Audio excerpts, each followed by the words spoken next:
Talk this. What about The election. what election? I'm unaware of it. It's not publicised about. What? I haven't seen it about. You haven't seen it? No. The general election. No. It's been announced. Don't watch TV. You don't. So you've got a chance to vote on July the 4th. Yep. Sure, I need a voting card to do that to get on the electrical road. So do you not connect with politics? Do you not? No, take Tell- nothing to do with Come it. over here with me. So tell me, because that's what I'm intrigued about, right? Because there's lots of people in this kind of political world, and they're talking already about the general election. Yep.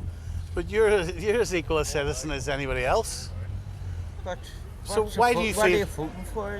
What are you achieving to vote? Sure, it's all going to go the one way. They know what's going to happen. So you don't think they can ever deliver for you? What they're going to deliver. I'm homeless 8-9 years, sofa surfing. You go, it's still no points. You know what I mean? You get no help. You go to your your guy who's your fucking in the area, meant to help you. I got a phone to make a phone call. Christmas, making a phone call, still waiting on from Christmas to get help. So It really frustrates me that someone like you feels so disconnected. yeah, I've done a lot for the community over the years, being a youth worker, put a lot into it, and what I could, it just doesn't happen for me. You'd be helping other people. But Then how is there no political party in this country that you think can change your life? How is that possible? what are they going to change? You know what I mean? What are they going to change? It's going to change for the rich. It's not going to change for the poor. They're gaining. You know what I mean? They're getting the people in to do the jobs. But if so many poor people think like that, then the poor have no chance. I know, but you would never have a chance. But you you know what I mean? do. But you do. Because you've got places like the BBC that will listen to your voice and punch it out there. But you can't just lie down and think that. You can't just lie down and think that, like, you've no chance. I have no chance. I've tried for 8 years. You know what I mean? For get a house. Right. So what's your first name? Mark. Mark. The general election is on July the 4th. Right. Right? Yep. So Independence Day. people like you can dictate who the next Prime Minister of this country is. And it's no big deal to me. No big deal. So you don't have any dreams? You don't have any... What's the dream? I'm fucking trying my best in life and just getting punched down, punched. No matter what you do. I just hope in this election period. Well, for you, Stephen, what I'll do, I'll go down and get my electrical register, and I'll call the radio show and it'll be Mark, and I'll have a thank you and voting. Do you promise? I promise you. There you go. There's a hand. We're on air on BBC One within the next hour. Right. All right? Right. And we were wondering, is it worth going outside? Yeah. Well, Well, is it worth you've rushing made out? me awareness about this. There you go. But just meeting you. So Yeah, do you promise? I'm Do gonna you have to promise shake me in your hand. I'll ring your radio. that you will dig into all these political parties, Yep. see how they're representing you in Northern Ireland, Yep. right? Yep. And then they send representatives to Westminster, right? And then ultimately, if there are enough of you, Party or don't take a seat and yeah. know But what I if mean? there are enough of you that get involved in this democracy of ours, then maybe something will change sometime. right then, I'll promise you, I will get my electrical card and I'll have a vote, and you've made me think about it. Thanks very much. Thank you, mate. So that's what it's about tonight. As I'm walking towards the studio to talk to you all, to try to get you to be involved in our election coverage at BBC Northern Ireland. So there's a whole wealth of programmes, a whole spread of programmes, different presenters, different tones.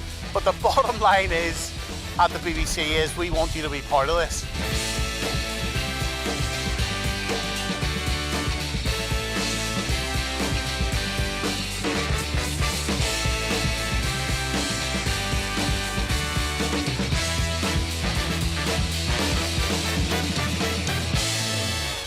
Good evening. The general election is on the 4th of July, so we're getting stuck straight in tonight And the lines are open right now into BBC One. They will be right throughout this period. So we want you in our community to have as much input into our political coverage as possible. There's the number, 030 30 80 55 55. So let's get straight into this. We asked all the political parties to appear this evening. Doug Beattie, once on Nolan Radio at 9 o'clock tomorrow morning. We'll talk to him then. The DUP and Alliance are fronting up tonight. Paul Given, Education Minister, is with us. Evening, Paul. Good evening, Stephen. And Stephen Farry is with us from the Alliance Party. Evening. So evening, Stephen, straight in. There are going to be key battlegrounds where you two are going to be fighting against each other. How do you differ from Stephen's party? Well, we're going to be putting forward our campaign over the next 6 weeks. We're ready for this election. We know what we're going to be campaigning on in terms of the bread and butter issues that we want to deliver for people. Well, look at our track record whenever we've had influence at Westminster. We delivered additional financial support into Northern Ireland. We've got broadband rolled out fastest part of anywhere in the United Kingdom because of the DUP. Before anyone talked about the fiscal floor and a new framework, Gavin Robinson led on that. Gavin Robinson delivered on it. Years ago, we were engaging with the Chancellor and Northern Ireland got additional resource. Did he deliver enough? We laid the groundwork for that. We need to deliver more. But we delivered billions of pounds into Northern Ireland that other parties weren't able to deliver. I look at the triple lock for pensioners. We ensured that triple lock was kept in place by the government. You didn't yes, have we the did. ultimate influence on the triple lock. Whenever we had a hung parliament, the DUP used our influence and we ensured that was protected. We also increased defence spending. Now you're seeing the benefit of it here in East Belfast, Harland and Wolff. I was there only a number of weeks ago. Well, over 1,000 jobs now in an industry that was nearly on its knees. And who did the Prime Minister thank today, Stephen? Without even being asked or responding to the question, Gavin Robinson for the work that he does representing East Belfast. I'll tell you what's interesting. There's no bogeyman keep Sinn Féin out from that opening gambit. Let's see if that lasts throughout the election. The question was, how does your party differ from the Alliance Party? But Stephen Farry, I'll let you tell us what you've delivered for this country and why people should trust you. Well, Stephen, I'm speaking to you from Parliament, probably the last person here before the lights go out. And I think today was a bit messy, but the main thing is we now have the opportunity to get rid of the Tories after the disastrous 5 years of this Parliament and indeed the past 14 years. And people desperately want to see change in that regard. The question, Stephen, is about your party and how you will deliver for people here. Well, we have been representing the people of Northern Ireland and providing a very inclusive, progressive voice, representing the entire community and delivering on important issues, including in terms of our public finances. We were the first party to argue for stabilisation and transformation funding. We have pointed out some of the flaws in the fiscal framework and how we need to do better in that regard. That's going to be the key of the next Parliament to providing Northern Ireland resources for our health, education and driving forward our economy. What is the top-line achievement your political party has influenced in Northern Ireland?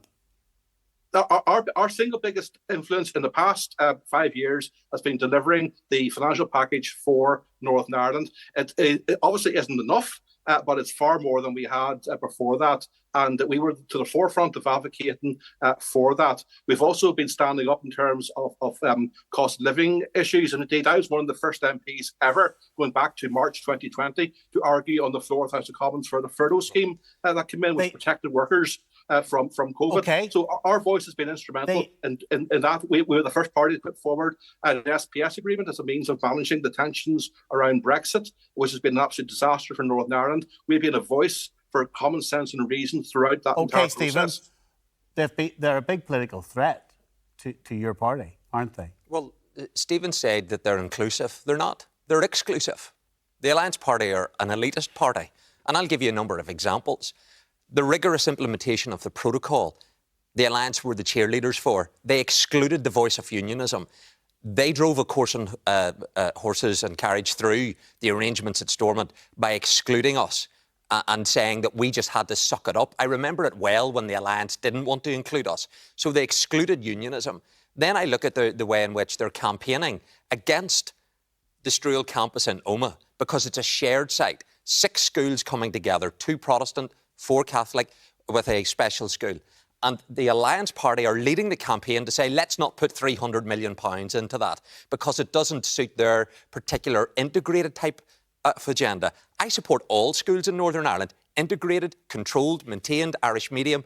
For the Alliance Party, it has to be exclusive. Well, let's let Stephen reply to that. Well, first of all, Paul is inviting me to recall the fact that the Assembly was down for 2 years during the past number of years in terms of this mandate, and that brought massive consequences for Northern Ireland in terms of lost opportunities. We didn't need to go down that pathway, so he was excluding the vast majority of the people of Northern Ireland from having a democratic voice in terms of the Assembly. And in terms of students, let me be clear, we support all forms of education. Obviously, we do have a particular liking for integrated education as the most effective and shared way forward. However, the Strual campus has been criticised by an independent panel of education experts. It's not the only way forward in terms of delivering better education. Let's not talk about that specific campus. Let's talk about integrated education and Paul's charge to you that you're not actually interested in genuine sharing of education. We stand up for all schools. As an MP, our MLAs, councillors, we advocate for all the schools across our constituencies. Obviously, we do recognise that integrated education is the most efficient and effective way forward and actually brings children from different backgrounds together. It doesn't threaten anyone's particular identity. It's an inclusive way forward, and overwhelming evidence is that parents across Northern Ireland would like to see more choice of integrated schools. Let's give a reply to you, Stephen. I too support integrated education. I officially was there at Moira for Rowandale Integrated. I spoke about the importance of integrated education, but I don't give it preferential treatment. I treat it equally with others. And the Alliance Party brought a motion through the Assembly only focused on investing in integrated sector alone. And so the Alliance aren't backing up what they're saying tonight when it comes to the Assembly. I'll give you another example. When it comes to education, they also brought forward a motion to do with relationship and sexual education. They said that their ideology, which is a radical ideology, it's extreme, it's not progressive, it's not inclusive, it's their particular viewpoint around sexual identity, of which the Alliance is confused on. They don't know the difference between a man and a woman, and they say that schools should be forced to follow what they believe their ideology should be. They also said on the media, parents shouldn't be allowed to opt out. I defend our schools having that independence and autonomy to do what's right in their settings. So what do you call someone who's been biologically born a man, but wants to be recognised as a woman? What do you call them? The biological facts are a man is a man and a woman is a woman. But the question is... That's the facts. But the question, Paul, is someone's born in our society, a biological man, and they want to be referred to as a woman, and their identity is a woman. Will you respect that? If someone comes to me, I will respect them. What I won't do, though... Will you refer to them as she? What I won't do is follow, for example, the Scottish gender recognition bill. The question is, will you refer to them as she? Will you respect them? I respect all individuals that come to me, but when it comes to putting into practice then policy, Scotland went down this route, which their Scottish First Minister had to resign over. Stephen Farry endorsed it. He supported it. Where, for example, you could have had a male prisoner saying, I'm now a woman, and they would have the right to go into a female prison section. It's absurd where we've got to. So the Alliance Party are not inclusive, they are not progressive, they are regressive, and they are exclusive in how they conduct themselves. Stephen Farry? We'll challenge that in this election. Okay, well, there's 2 points there. The first issue in terms of integrated schools, before we move off from that particular point, only 8% of children in Northern Ireland go to integrated schools. By contrast, well over 2/3 of parents want to have that option. The system has been weighted against integrated schools for the past 30 years. And it's about time we actually had a level playing field in that regard and actually allow choice to prevail. And I believe with confidence that we'll see many more integrated schools coming forward. The second thing I want to say is if we end up in this campaign picking on some of the most marginalised people in this society for cheap political points, it's going to be an extremely sad and negative election campaign.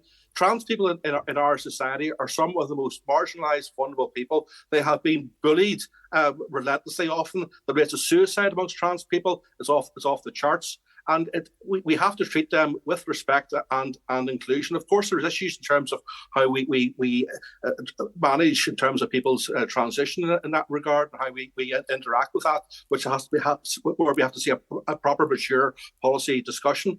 But in terms of demonising trans people or using them as political pawns, I think that's a terrible way to go. Well, I haven't done that. But I'm posing the question to the Alliance Party. Whenever they take the position that they have been taking, how does that work out when it comes to policy, when it comes to schools policies and every other part of society? And so the Alliance Party, when they use the language inclusive, progressive, they're not. And I think I've demonstrated how they aren't. And I've watched them in the Assembly sneer and jeer towards those who take a different view to them. I actually do believe in a plurality of choice in our society. And your party smiles and claps at people who take a different view to them? No, your party gives people a hug in the Assembly, do they? No, we will campaign vociferously for what we believe in, but we don't sneer and jeer in the way in which I witnessed in this Assembly.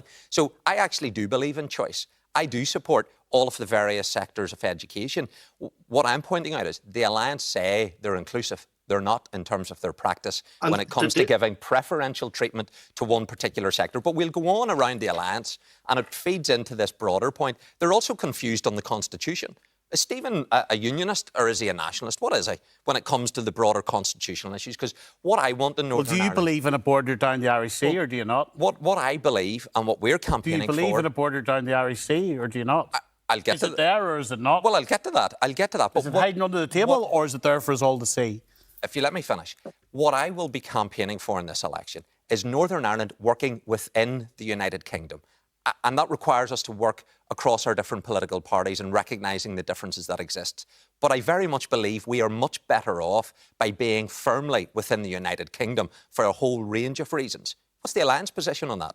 They duck and dive. They won't take a position. And I think the people should know, because in constituencies like mine in Lagan Valley, in East Belfast and North Down, they're overwhelmingly pro-union constituencies. But because we're not going to talk about constituencies, are we? We're not going to get into the details. Where there are pro-union constituencies, the people will have a choice. And if we splinter that unionist vote, you then get Alliance. And actually that aids and abets Sinn Féin. And so I will get to that point at the start. There's the boogeyman now. Because... Oh, beware of Sinn Féin. There it is, 11 minutes into this programme. Strange I want to win an election, Stephen.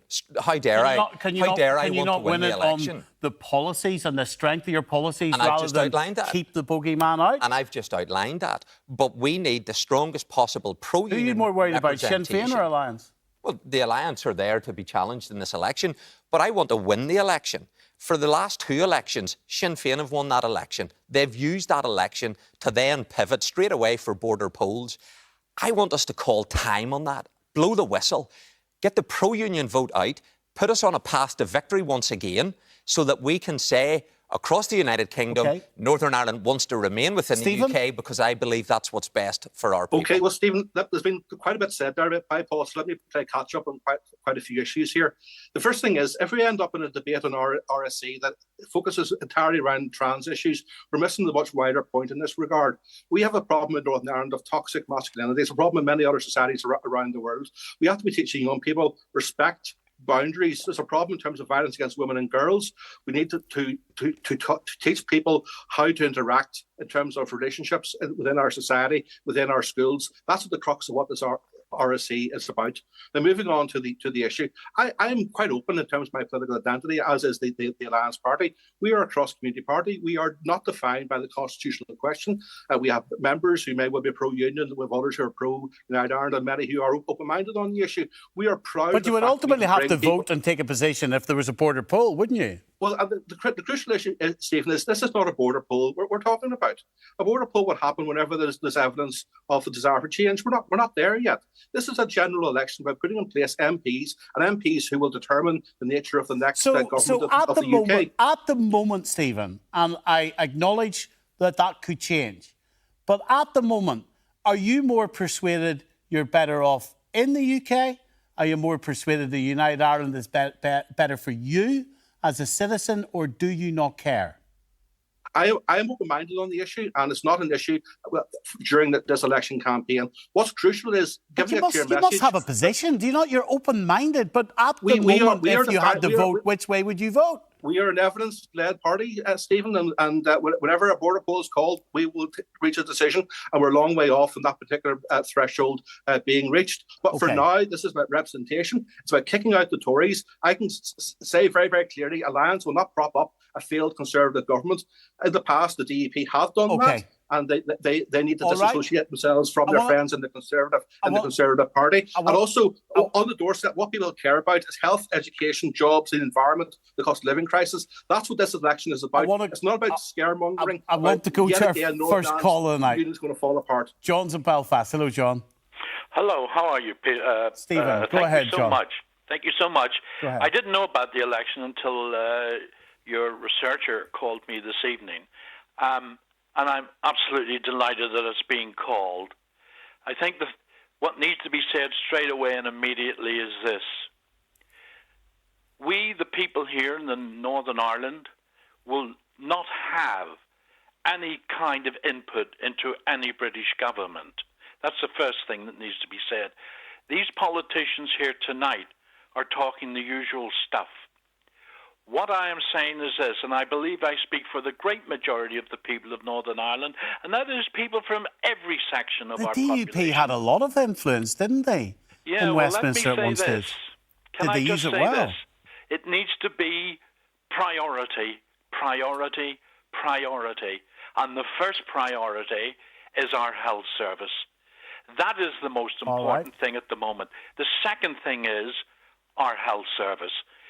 People need to have and know that something will happen to make our health service work for all of us. OK, thank you for your call tonight, sir. Thank you. Brendan's been out and about in Belfast the last few hours, getting some reaction around this news of the July the 4th general election.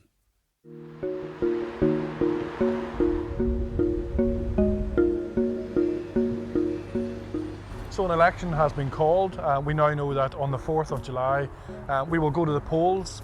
How do you react to that news that's been announced this evening? I think there's a major issue here. We need to get this place up and running, properly up and running, and making sure it's financed properly from Westminster. That's the biggest issue. Obviously our health service is falling apart.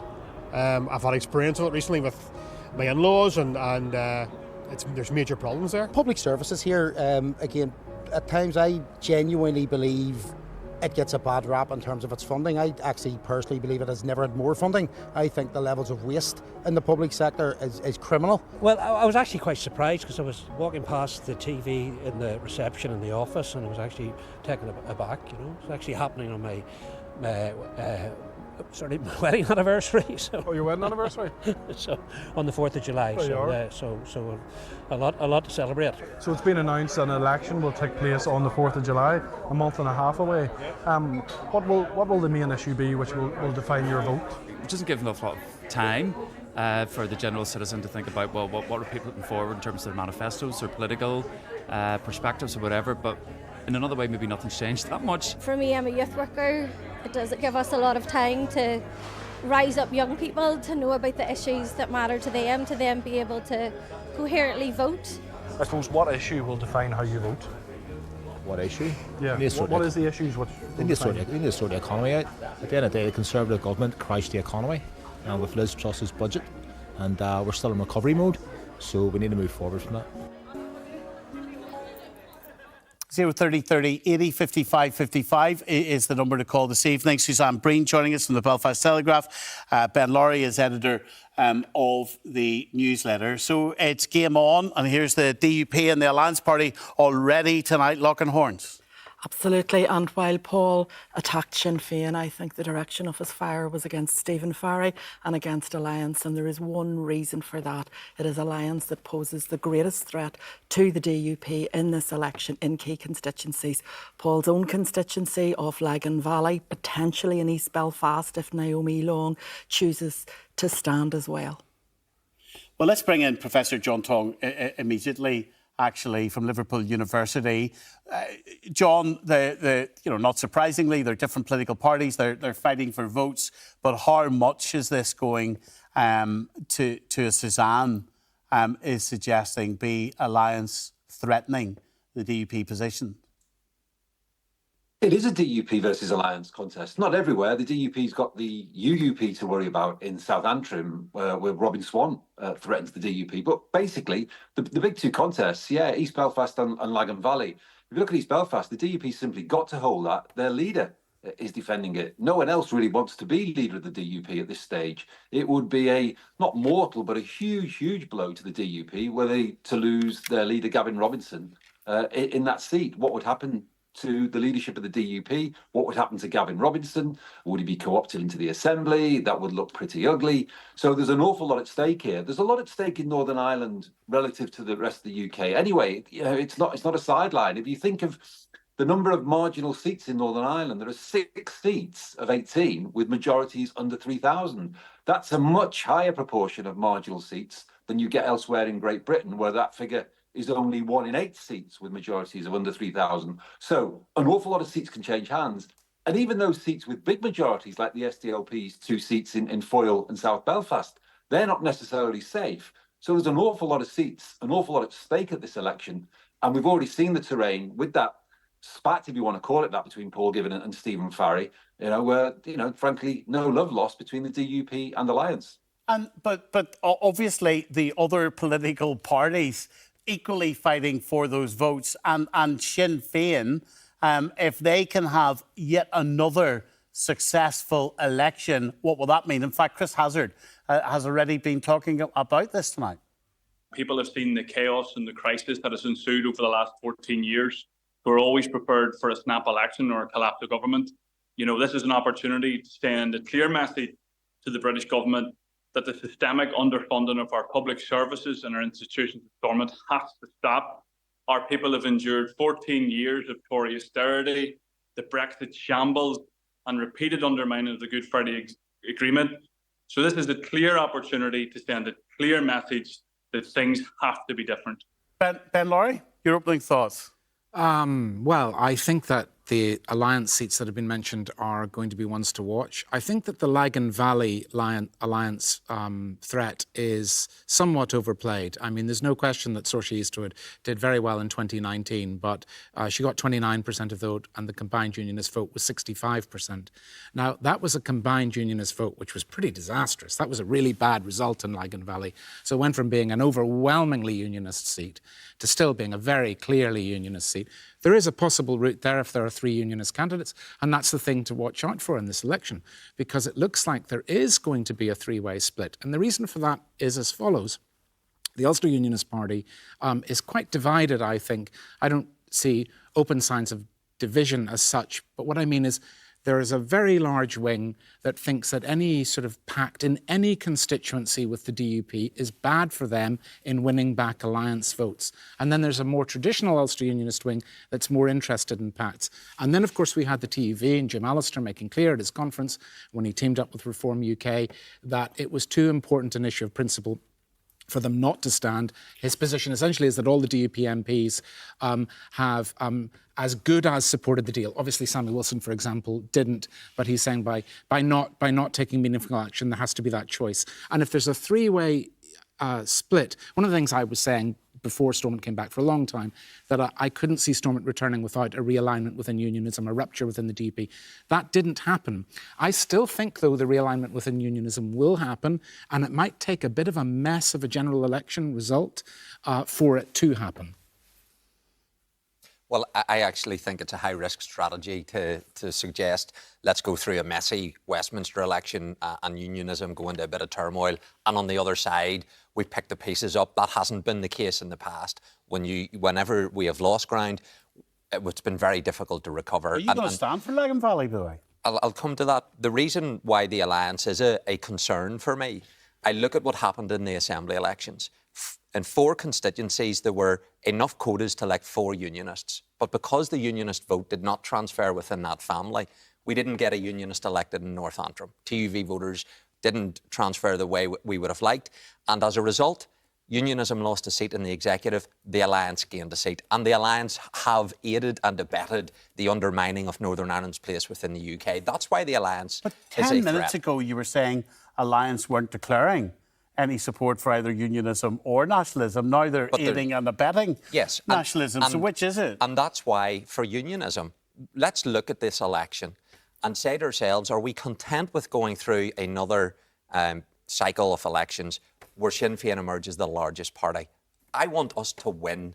And unionism, when they look at it, they will say, am I more TUV minded? Am I more Ulster Unionist minded? Am I more predisposed to the DUP? You only have one vote in this election, not the ability to show a preference. So let's put country first, party second. And when you consider who you're voting for, what will be the consequences of that for unionism if we have a diminished return? So we're back to orange and green now, are we? In every constituency. So we're not about education, we're not about health, we are, because, we're not about roads, we're back to orange and green now, are we? The union delivers the funding that we need to deliver on health and education. Is it delivering it now? So not enough, but the two are linked. The union delivers that money, do we? Are we not hundreds of millions of pounds short? We need more support. But let me finish the point. In every constituency, the Democratic Unionist Party is by far, and that's not me being complacent, but we are by far the largest unionist party in all of our constituencies. So unionism, I believe, individuals will look closely at who they vote for, and we are all part of the same community. We all have our children at the same schools, the same churches, congregation members of my own that vote TUV. We are the same people, we share the same values, we love our country, but we put country first, and I believe individuals will say, who wins for unionism? It's the DUP wins for unionism. Country first, Suzanne. Is that the strap line? Look, I think this is a very inconvenient election coming at this time for the DUP. Lysadog poll for the Belfast Telegraph at the weekend showed that the party was down significantly. Since Jeffrey Donaldson brought the DUP back to Stormont, it's fallen 7 percentage points in the polls. All that ground that it had made up when it was boycotting Stormont, that's all gone. And Gavin Robinson, new leader, what he needed was time. So a November election would have suited him down to the ground. He now has to do in 6 weeks what he planned to do in 6 months. I think on two other fronts, the timing is not great for the DUP. First of all, in the month of July, 1 week before the 12th, that suits Jim Allister very, very well. What about the biggest party in Northern Ireland, Sinn Féin? Well, I think Sinn Féin is going into this election probably on stronger ground than any party. It doesn't have any seats at risk. Its 7 seats are pretty solid. It will be looking to, I think, decapitate the SDLP to take out Colm Eastwood in Foyle. I don't think it will, but it'll probably be a lot tighter for him this time than last. The only way I think maybe that it doesn't suit Sinn Féin is that its resources will be very much tied up in the council elections and the European elections in their republic. But this is a party with a lot of money, a big machine, a lot of members. You mentioned Colm Eastwood. Let's hear what he's had to say tonight. Well, I think we need rid of them. I mean, we've had 14 years of them destroying our economy, wrecking our public services, starving departments in Northern Ireland of money, bringing in the legacy bill. I mean, they are a disaster for Northern Ireland. And it's about time now we get rid of them. That's why I think it's important that people take the opportunity to send people to Westminster who will actually go and turn up and put it up to the British government and vote for a different Prime Minister than Rishi Sunak. Just remembered you didn't answer me. Are you standing in Lagan Valley? Well, the party will conclude that process. You know, we have our full slate there. I'm not in a position just to reveal to you, so you'll just have to wait. Patience is a virtue, Stephen. I know you don't have a lot of it. Well, it's imminent in terms of the announcements. This is Wednesday. Will we know by Friday? I have to respect the internal processes of the party. But will we know by Friday? Patience, Stephen. Patience. Do you have to be an MP? For you to know, do you have to be an MP? No. You're going to tell us by Friday? Party leader will manage this process, so that's not something. I have to respect the internal processes of the party. That's the right thing for me to do. But the public will have a candidate in Lagan Valley, and we will run that campaign. I know every street, every lane. I know it intimately. And I know the people will rally round to make sure the pro-union constituency of Lagan Valley elects a unionist member of Parliament. John Tong, that message that Paul, you can hear it, country first. How much do you think that still delivers votes in Northern Ireland, given where waiting lists are? It's not health first, it's country first. Roads, education. Where do those policy issues sit now with this current electorate, do you think, compared to country first? Well, I think the old style rallies still work, particularly in a Westminster election where voters have only got one vote. It's not as if they can rank the candidates. So that will help the DUP. I understand the DUP's frustration. I mean, if the TUV carries out what its pledge, some would say threat, to stand in every constituency, and given that they were polling at 8% in that Belfast Telegraph Lucid Talk poll that Suzanne mentioned, that would represent a real threat because the TUV have not been around at a general election since 2010. There aren't enough unionist voters to go around to split three ways in some constituencies. No one thinks the TUV is going to win a parliamentary seat. And so the party that is potentially most damaged is the largest party, as Paul has pointed out, which is, of course, the DUP. So it could be seen as a self-defeating strategy. The TUV would, of course, defend their entry, saying, look, this is a point of principle in terms of the Irish Sea border. But let's face it, there's simply not enough unionist votes these days for a three-way split. Here's Gareth in Ballygowan. Hello, Gareth. Oh, hello, Stephen. How you doing? Welcome to BBC One. Shoot, mate. Yeah, Stephen, I just wanted to make a point that, you know, the whole country's hungry for change. And in Northern Ireland, we have limited influence. But what we can do is change who we vote for. If nationalist voters, people are still going to vote along nationalist and unionist lines, let's face it. But if nationalist voters at least vote for the SDLP, at least they'll take their seats and have a voice at Westminster. And I would just love to see unionists get rid of the old guard of Paisley, who's a joker, and Sammy Wilson and the rest of them, and bring in good people like Robin Swan and keep Stephen. You're making that about... doing a great job. Your whole gambit so far has been about personalities. You haven't mentioned policy. Does that not matter to you? No, it does. Of course, policy, and particularly with the environment, Stephen, you know, what's happening in Lough Neagh and so on, and agriculture and rivers being polluted. It's just that's a priority that the mainstream parties have to make, not just the Green Party. So that would be a main priority as far as I'm concerned. Without the environment, what have we? We have nothing. Thank you for your call tonight. Robbie Butler for the Ulster Unionist Party next. I think there's no doubt when you look at the consequences of Brexit, the Northern Ireland Protocol and the Windsor Framework, that Northern Ireland has been at the bottom of the queue, and perhaps some of those parties and politicians there haven't used or exerted any influence in the manner that they should have done. So we will ensure that that influence is brought back to the green benches for the betterment of everybody in Northern Ireland. Ben Laurie, how much do you think the DUP signing up to the command paper will help them in this election or hinder them? Well, that's a really interesting question, because it's going to help them a lot in terms of swathes of people who, OK, let me rewind a little bit. An interesting thing about unionists and nationalists is there have always been, right to this day, quite ambivalent about Sinn Féin and the DUP. So, for example, in 2017, both those parties sort of swept the board, got really good elections.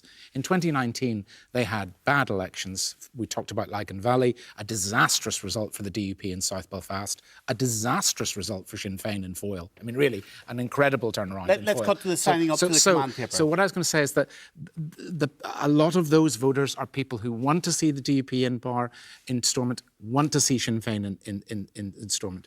But saying that the Irish Sea border was gone, as Sir Geoffrey Donaldson did, is patently nonsense. And your current leader, Gavin Robinson, stood right beside him and endorsed that statement. Are you going to look the people straight in the face tonight and tell them the Irish Sea border's gone? Well, that suggests the command paper is the end point for the DUP. We voted against the protocol.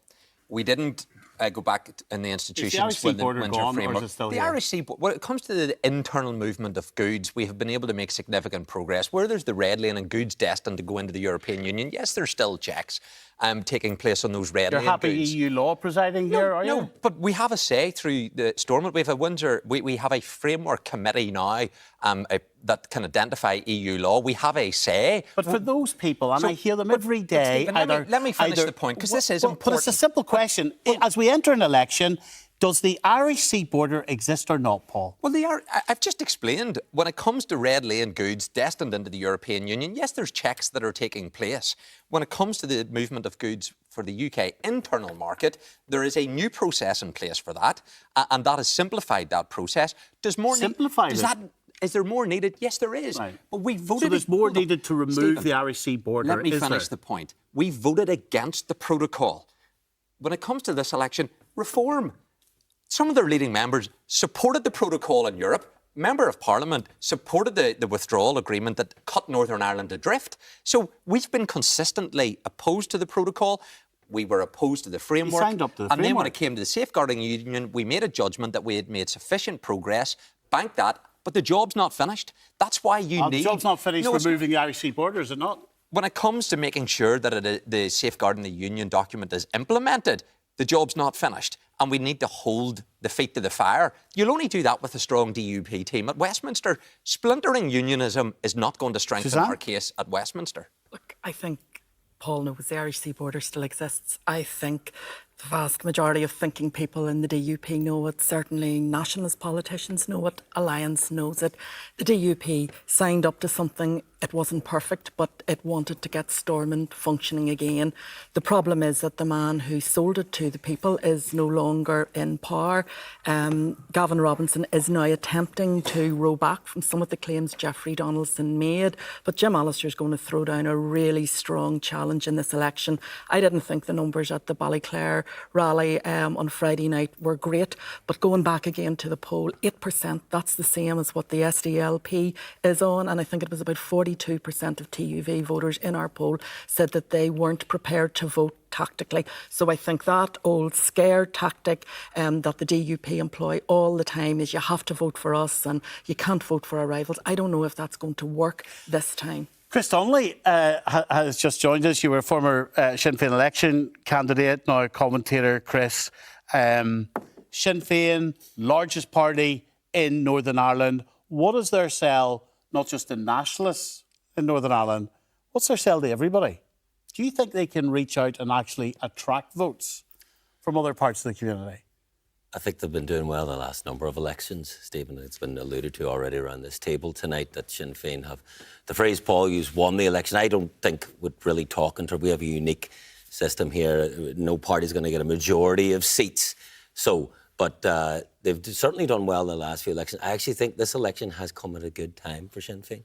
I think it hasn't come at a too bad a time for the DUP either. The election's come at a good time for Sinn Féin, just a few days after the COVID inquiry. They wiped their phones, although told not to. I think if you look at it in the round, if you look, we're not long back into a devolved administration. One that when Stormont was down, they weren't getting the blame this time, the DUP were.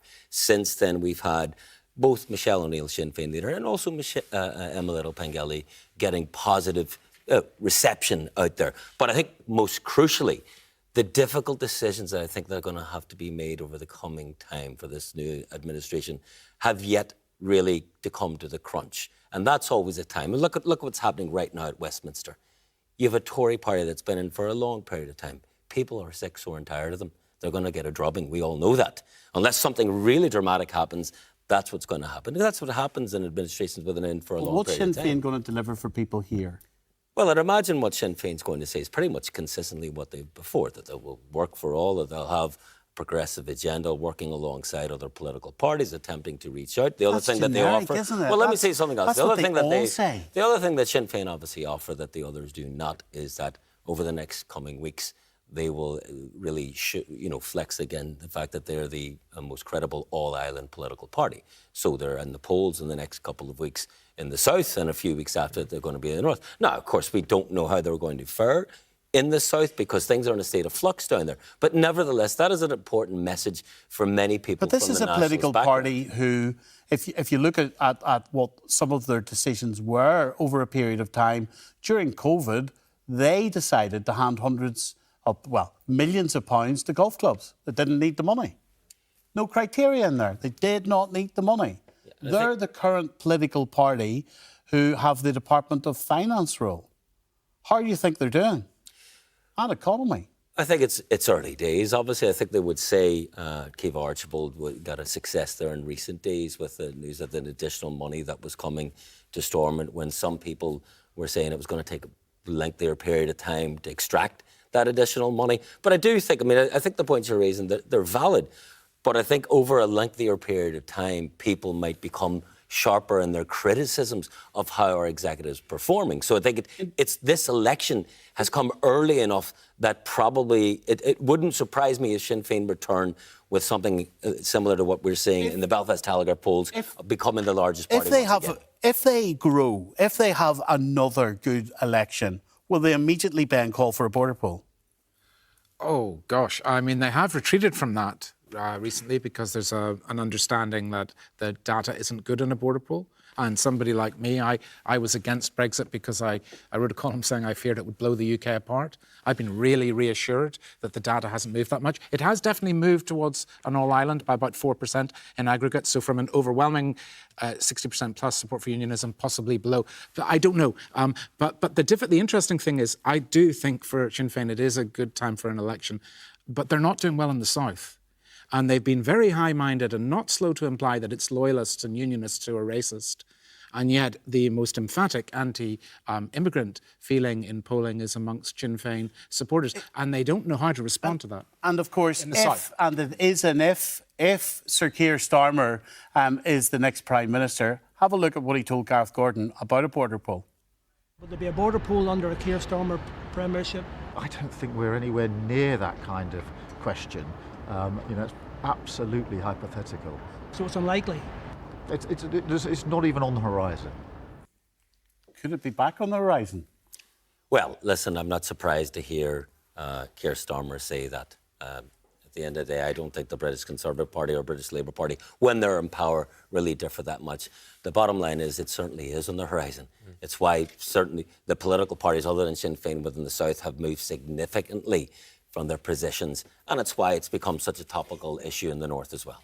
Paul, Assembly business continues. You're the Minister for Education.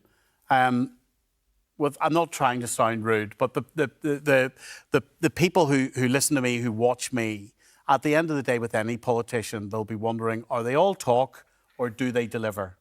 So you're the Education Minister. Can you cite anything that you can deliver for the people already? Well, teachers were on strike for 3 years, industrial action. We haven't had inspections in our schools for years as a result of that.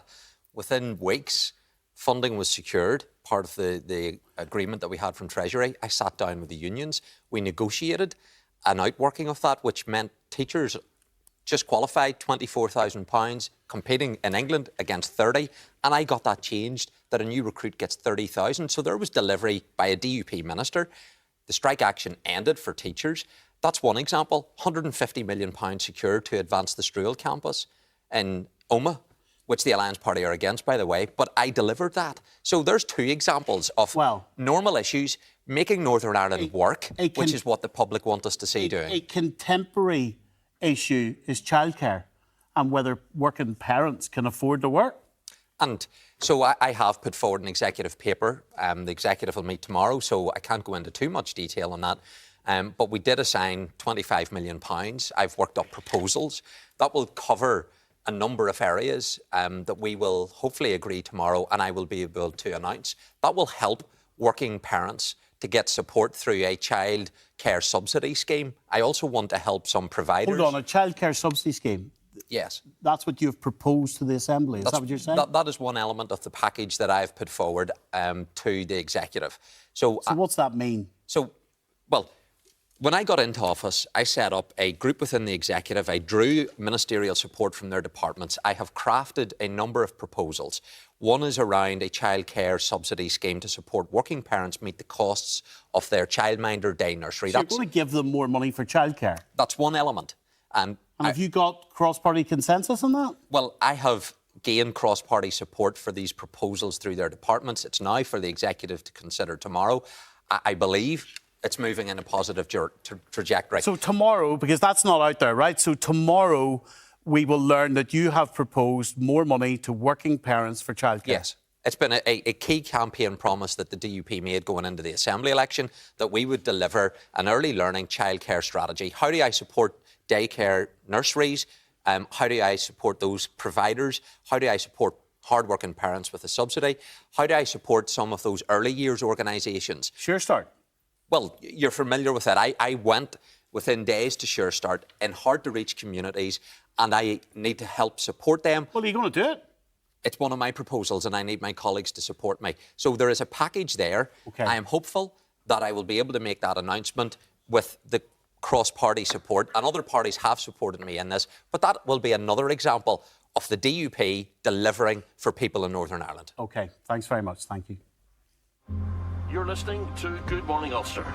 If you're just starting the day or you're on your way home, stay with us for your breakfast news. It's your opportunity to set the news agenda for the rest of the day.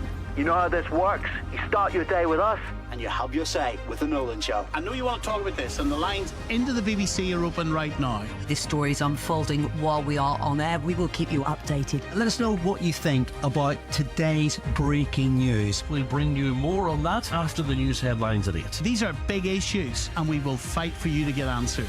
Weekday mornings on BBC Radio Ulster. Listen live on Sounds. Now, before we go tonight, classroom assistants, bus drivers, canteen staff were all promised a pay backdated to April 2022. The deal was done, but they haven't got their money. The Department of Education said it would cost around 180 million and then 90 million a year going forward. But how outrageous is it that some of the most vital, hardest working, lowest paid staff are waiting on their money? They've had enough. The 3-day strike finished tonight. Another 2 more strikes are on the way. Patrick is with us this evening. Mulholland, of course, from NIPSA. Hello, Patrick. Good evening, Another Stephen. 2 strikes. Yes, there's 2 strike days on the 3rd and 4th of June, and then we're in discussions about having extended strikes in September. Perhaps a week or 2 weeks, the schools would be closed at the beginning of September. The idea is to put as much pressure into the system as possible to make sure that our people get the justice they're entitled to. We do have to remember this is a pay agreement, a pay and grading agreement that is already in place, and it's just the failure of the Assembly to live up to its task to actually pay the money out. That needs to be resolved now. But I'm hearing from families who are affected. They're vulnerable children. Absolutely, their mental health disrupted. Shauna, you can tell the story. Good evening. Hey, Stephen. Good evening. I'm actually in support of the strikes because the staff that I've spoken to on the picket lines have felt forced into this action because of the situation and the conditions that they're working in. You support the My strikes. son is disrupted. You absolutely support the strikes, but your 10-year-old is autistic and is affected by this, right? He is, and he was on the picket lines with his special needs assistant. He absolutely was disrupted by the ongoing strikes, and he's been at every picket line that they have to wave a flag in support with them, because for going to the picket lines, I learned from those members of staff that are forced into this action about what is going on in the situation in school that I wasn't really aware of. I send my child to school so I can go to work. And he goes to school and he has the most amazing classroom assistant. She delivers medication, she delivers therapies through both his physio, OT and speech and language therapist. And she does all that over and above. And at the minute, the way things are going, she's double jobbing. She's doing work for like photocopying, things like that, which she shouldn't have to do. So Ben Laurie, there's a mother of an autistic child. The child's life is disrupted by the strikes, and yet she still supports them. And you're calling out these strikes. Well, one of the reasons I'm doing it, and I was on your radio show earlier saying this, is that I keep being alone in challenging the strikes. And I think that's a really big problem, because I think it's a failure of politicians. I think it's also a failure at times of the media. And I think it's a failure of people to speak up and say, look, Shauna's story with Barra is obviously very worrying for her, as many parents of autistic children. These are real challenges, and the importance of classroom assistants. And pay deals have to be honoured, by the way. If you make a pay deal, it has to be honoured. But my question is striking the right way to go? And what kind of leverage do they have? What kind of a return to Stormont? And remember, I'm 1 in 3 again. This keeps happening. But I'm going to keep saying it if nobody else is, because I think there's many people across Northern Ireland think this. Is striking the right way to go? There are other factors like public sector pensions, which are very generous. Well, I think first of all, Ben, frankly, you're trying to deflect from the issues in hand. So you agree that an agreement has been reached. Every politician agrees the agreement has been reached. They all agree that it's a just agreement. The only thing is they won't find the money to pay for it, or they won't make it. They won't make it a political priority to pay for it. Now, our politicians, you will remember. So which priority do they change out of to change into yours? Our politicians, you will remember, came back into the Assembly with great promises that everything had been sorted out. There was voices like mine that were saying, well, we don't believe it's all sorted out. We believe you need to make sure you come back with an appropriate budget. They didn't take the opportunity to do it. Can I just make another point about the use of industrial action to advance these issues? Do not for 1 second think this is an easy option for education workers. This is the last option for education workers.